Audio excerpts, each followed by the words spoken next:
மிதுன ராசிக்காரர்கள் 9ஆம் இடத்திலிருந்து சனி 10ஆம் இடத்துக்கு போகிறார். ஜூன் மாதத்தில் ஜென்மகுரு மாறுகிறார். வார்த்தைகளில் அதீத கவனமாக இருக்க வேண்டும். தொழில், வீடு, உத்தியோகம், வியாபாரம், படிப்பில் அவசரத்தன்மை கூடாமல் முடிவுகள் எடுக்கக்கூடாது. துணை அல்லது துணைவியார், கூட்டாளிகள், நல்ல நண்பர்களுடன் கலந்து ஆலோசித்து நம்ம மீது பெரியவர்கள் அக்கறை கொண்டவர்களுடன் ஆலோசிப்பது நன்மை. பஞ்சவடிக்கு சென்றுவிட்டு திண்டிவனத்திலிருந்து பாண்டிச்சேரி போகின்ற வழியில் உள்ள பஞ்சவடி அனுமன் கஷேத்திரத்துக்கு செல்வதும், ஞாயிற்றுக்கிழமையில் விநாயகரையும் அனுமனையும் வழிபாடு செய்வதும், அனுமன் சாலிசா கேட்பதும் விசேஷமான பலனை தரும். யோக பலங்கள் அதிகமாக இருந்தாலும் டிசம்பர் வரைக்கும் தொழிலில் சில ஆட்டங்களை காண்பிக்கும். மிதுனம் வரும் என்பதை ஞாபகத்தில் வைத்து கொள்ளுங்கள்.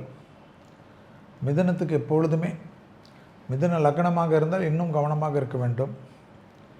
இதயத்தில் எந்த பாதிப்பும் இல்லாமல், இரத்த ஓட்டத்தில் எந்த பாதிப்பும் இல்லாமல் அதீத கவனமாக இருக்கக்கூடிய ராசிகளில் மிதுனம் வரும் என்பதை ஞாபகத்தில் வைத்து கொள்ளுங்கள். செல்வாக்கில் அற்புதமான காலகட்டம் மிதுனத்துக்கு இந்த சனி பயிற்சி ஏற்படுத்தும். பழைய கடன்கள் பைசலாக்கக்கூடிய அமைப்பு ஏற்படுத்தும். மன அழுத்தம் குறையும்.